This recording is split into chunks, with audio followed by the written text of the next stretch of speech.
Good morning, good afternoon, or good evening, and assalamu alaikum. Today is Monday, August 4th, 2024, and I'm in Bowie, Maryland, visiting a family friend. I just wanted to take a moment and start Mentorship Moment number 17, leaving off from number 16's lesson about expectations and how I did not know what submission meant. I have to breathe on this one. What I asked for in Islam was a purpose, because the capitalistic system that I came out of, I thought didn't mean anything. I felt like I wasn't using my strengths for a greater purpose. So I came into Islam and I was like, wow, this is beautiful.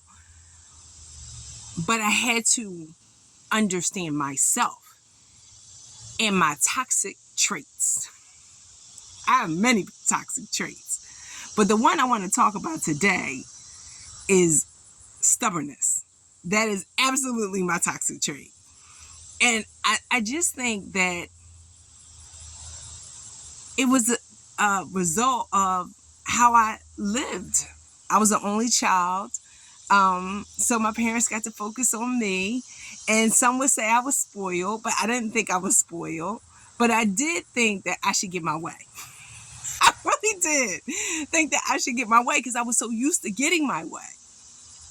So when I came into Islam and I saw how they moved, I didn't necessarily move as differently as they did. And so I had to get beat up to understand that this ain't about you. Because submission means to submit to the will of Allah, not to the will of Nicole. So then I had to be okay with not getting my way. And I wasn't used to that. And I absolutely wasn't used to that. And so I got beat up. And I realized that I had put myself in that situation, because prior to embracing Islam, I talked about it for years, but I never pulled the trigger. So I gave myself a challenge. Yeah, that's why I still say challenge accepted, to make that decision. I said, if this happens, I'll embrace Islam. And then it happened. So I didn't have a choice. So when I got beat up, I actually thought about not being Muslim.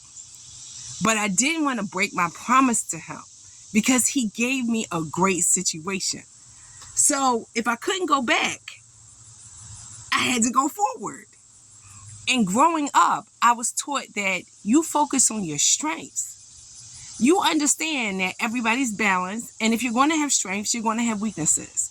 But why spend time focusing on things that you're not good at? Just outsource them. But that's not how it works. That is not how it works. So I had to focus on my weaknesses and not get my way, but still be stubborn in certain aspects. And that stubbornness got me to conviction. And I'm very happy about using my stubbornness in a positive way. But I still can't get my way. I still can't get my way. And sometimes you don't know what the greater plan is. Maybe you can get your way, just not at that time. So that's my other toxic trait. I don't have no patience. Patience is a virtue, and that's not something that I have, and I've taken years to work on that. So I share all of this with you so you can learn from my lessons, so you don't have to go through that journey and get beat up. I do think, and I've learned, that communal wealth is more important than individual wealth. And we have everything we need to make a wealthy community. So now I get to focus on doing those things. And that makes me very happy. Thank you for joining me. And assalamu alaikum. Bye-bye.